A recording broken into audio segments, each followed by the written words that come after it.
1.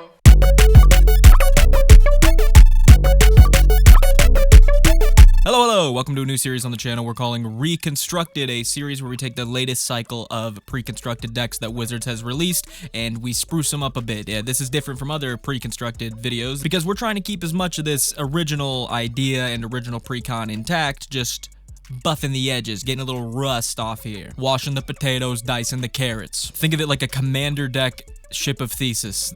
Maybe not that. Think of it like me and Wizards Eiffel Towering a precon. I figured the latest Edge of Eternities precons were perfect because we only got 2 of them, so this is a good way to dip my metaphorical toe into the metaphorical water here. So we're gonna start things off with counterintelligence. Before we get into that, make sure to subscribe if this all sounds interesting. I got tons more content over on the channel. If you want to check that out, let's do it. Counterintelligence is a commander precon from Edge of Eternities. It is the latest Jeskai commander, except this time it's actually not a spellslinger deck, believe it or not. With this deck's commander, Kilo Apogee Mine, providing a proliferate whenever it becomes tapped. This deck goes the 1/1 counter artifact route with cards like Threefold Thunderhulk and cards like Emery Lurker of the Lock, providing tons of power on board, tons of resilience for our artifacts. Deck's actually pretty interesting. I like this new deck building philosophy Wizards has of pick 2 themes and Mike Tyson make them kith. You can't go wrong. A lot of potential here. I do think I can improve this though. There's some stuff for this that is questionable. I'll get into my issues. The list comes in at $122 when you put it into Moxfield, so my version of the deck will be around that same price. You can find a link to my version of the deck down below. Let's get down to business though. Daddy's got some issues with this list. First issue is the top heavy mana curve. There are 22 cards that cost 4 or more and a peak in the mana curve at 3. So like this thing is top heavy and we do not need that at all. So a lot of these big bodies getting out of here. First card is getting cut, Angel of Ruin. It's a 7-drop. Sure, it provides 2 pieces of removal for artifacts or enchantments, but it's 7 mana. I would hope it does something. We have no real ways to cheat it into play. Don't really need it. Alibu Ancient Witness is one that reads like it would be fantastic in this deck, but it's really only good for a go wide artifact deck because it cares about the amount of things swinging. We're honestly trying to go tall in this deck. It also provides haste, and if you take a look at our commander, it's already got haste, so I don't know what we're trying to do with this thing. Don't want it. Get it out. Cyberdrive Awakener, again, fantastic card. If we're going to be making a ton of non-creature artifact tokens, which we're not. It's not like this is a clue deck. It's not like this is a treasure deck. Seems like this might have been thrown in to fluff the price up because this is a $5, $6 card. It's out of here. Deathshaker Titan is a cut for the exact same reason. Sure, it gives our artifact creatures a ton of keywords. Again, we're not going to have like massive amount of artifact creatures. We're playing a few good threats, buffing them up, proliferating. Same goes for Etched Oracle. It's just slow, man. 4 mana, maybe get 3 counters on it, wait for 1 more turn to pay the 1 and then remove all the counters from it, potentially killing it just to draw 3 cards. Yeah, there's better ways to draw. Am I nuts? There's just way better ways to draw. If we're going to be in the artifact creature deck, our stuff's going to be the easiest thing in the game to blow up. We're not going to spend a ton of mana on it. Sorry. Threefold Thunderhulk. Love saying the name. Love calling this bad boy the Threefold Thunder Chunk. It's also a 7-drop 3/3 that might get bigger, might make you some tokens. You have to wait rotations for it to do that. So slow. Mindless Automaton? Are we serious? Like, oh my god. I love spending my turn 4 on a 2/2 that might draw me some cards over the course of multiple turns. Again, there's better ways to just guarantee draw cards. So now that we've cleaned up the high CMC creatures, there's actually a ton of non-creatures in here that are high CMC that, same reason, we don't need them. They're clunky, they're slow. Don't want them. The idea of empowered auto generator is sweet, but execution super slow. 4-drop enters tapped just for the possibility of adding multiple mana. Don't need it. Speaking of slow, Lux Cannon, comically slow. Every 2 or 3 turns we get to blow something up. Like, yeah, yay. So with the high CMC, fat trimmed off the edges here, we've got 10 cards out of the deck. We're 10 cards lighter, baby. But we're not done. There's some lower CMC stuff that is still just incredibly slow that we're taking out. Cards like Chrome Host Seed Shark are just not it, providing you with little incubation tokens when you play non-creature spells, and you can turn them on, and they have 1/1 counters, so you can proliferate the 1/1 counters. Listen to me, damn it, okay? This is gonna be tough, all right? Because this was tough for me. This is a cool card, all right?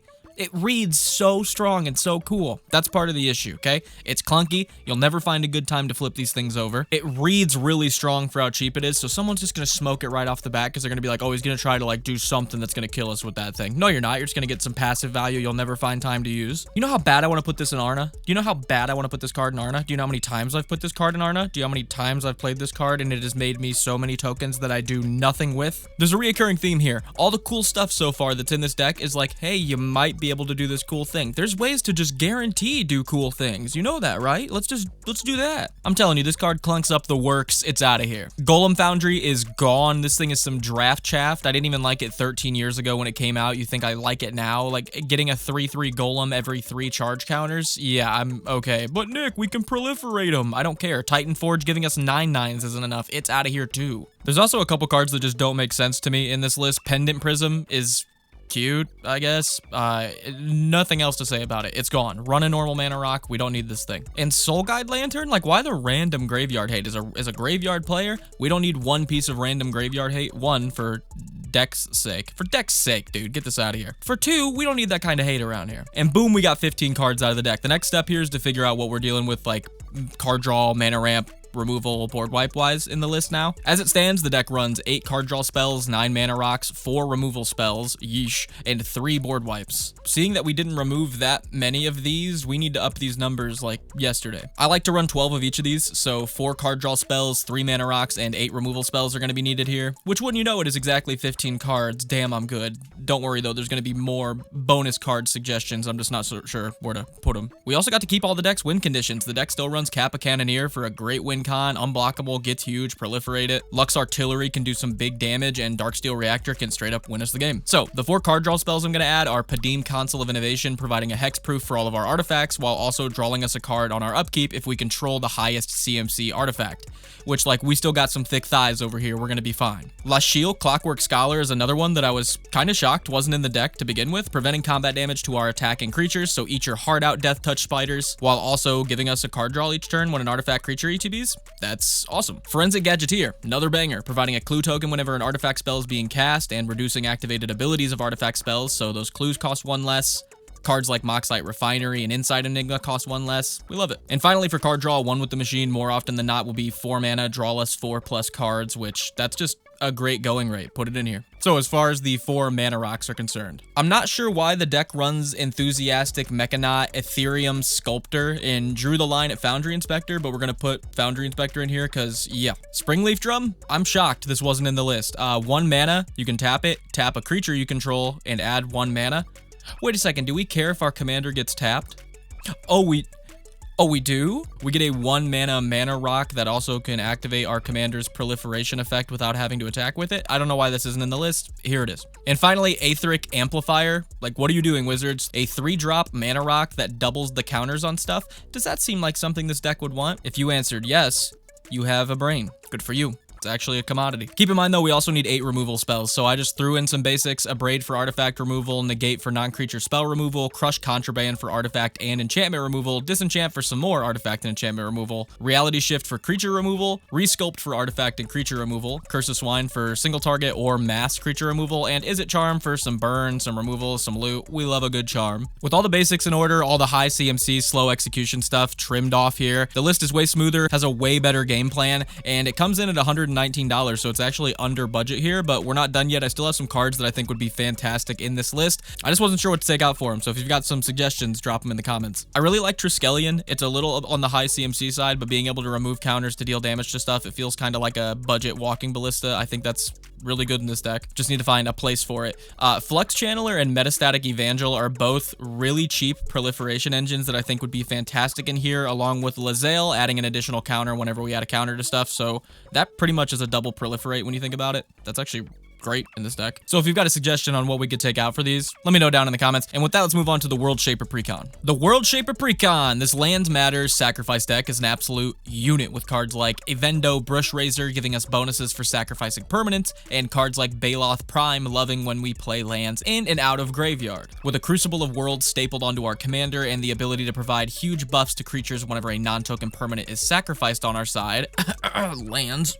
This deck's honestly nuts. In Moxfield, the deck comes in at $108, but it's definitely a banger. But I think we can make this thing bang harder. So my issues with this deck, it's less of an overarching issue with how they built the deck and more so just card selections that I don't like. So in this case, we're just gonna go over those cards I don't like, why we took them out, and then get into what we replaced them with. Centaur Vinecrasher is a card that reads fine, being a 4-drop 1/1 that scales with the number of lands in grave, but our commander lets us play lands from grave, so it's kind of a nombo there. The idea is to be playing stuff out of grave. Sure, you could time it to where you have the maximum amount of lands in grave when you play it, but like, Again, we don't need all those hoops. You can just do that stuff better. Groundskeeper is just not needed. Pay 2 mana to return a land from our grave to hand.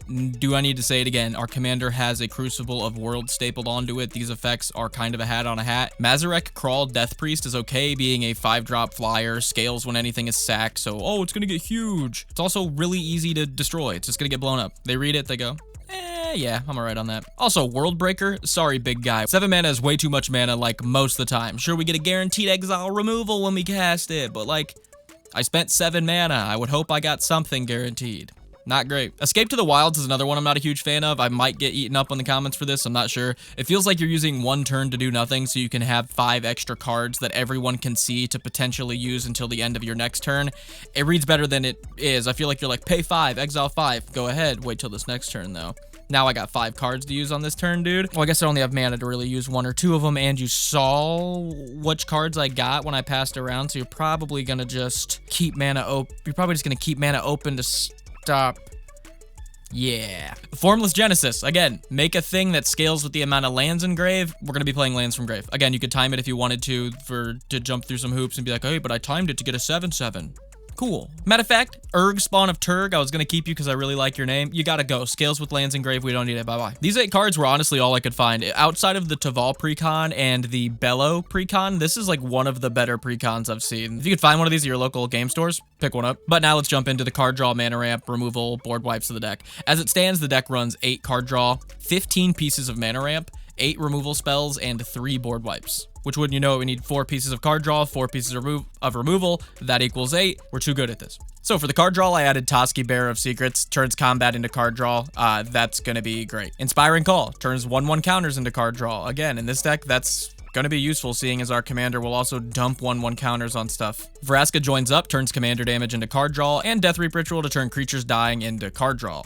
As far as the additional 4 removal spells, I added Bedevil, Deathsprout, Golgari Charm, and Terminate, just a bunch of creature removal. And 15 ramp spells makes sense. It's a lands matter deck. We're trying to make them hit play as much as we can. My version of the list comes in at $111, so $3 over budget, but that makes up for being under budget before. And again, this version feels way more reliable, much smoother, but we still have some card suggestions that I think should be in this list. I just couldn't find a spot for them, so if you know a spot for him, drop them in the comments. Tanuk seems amazing, turning land ETBs into pings. That's perfect for this deck. And card draw on our second ETB. That's awesome. Mina and Den are also incredible, letting you play an additional land each turn in a lands matter deck. That's amazing. And then it also has pay a red and a green, return a land to your hand. So if you just don't have lands in hand, you can get double ETBs for just having no lands in hand. You can just bounce a land back to hand, play it, bounce it again, play it. Trigger all your landfall stuff twice. It's very useful. I think Turn Timber Sower is incredible. I put this in my Taval deck. Turning our lands going to grave into 0/1 plant tokens. Again, anything that can just passively make tokens for your deck doing its thing, I think is very useful in casual commander. Having chump blockers is going to be useful, but you can also sack 3 creatures to return a land from your graveyard into your hand, which is perfect. I also really like Fang Fearless Icy in here, being 2 and a black, 2/3. Whenever 1 or more cards leaves your graveyard, you may draw a card, lose 1 life. It can only trigger once a turn, but every time a land leaves your grave, we're drawing a card. That's just a good card draw engine, honestly. And honestly, I really like Tormod in this thing, turning every card leaving your graveyard into a 2/2 black zombie. This could work in your deck very well, making you massive amounts of 2/2 zombies, which not only is going to be good for swinging at people, it's also going to be more bodies to throw 1/1 counters from your commander on. I think that's great in here. But anyway, let me know what you think about this series. I thought this was a good way to dip our toe in the water here. I did a poll on the community, so I do have a rough idea on what we're going to be doing after this video. If you want to drop a subscribe, check out the channel. There's a ton more Magic content. If you want to show a little bit of additional support, you could become a YouTube member or a Patreon member. They both start as low as $1, where you can submit some of your favorite obscure cards for the list we do here on the channel. You could submit your deck list for the Friday night deck reviews. But anyway, stop yapping your ear off. I'll see you guys next time. Peace.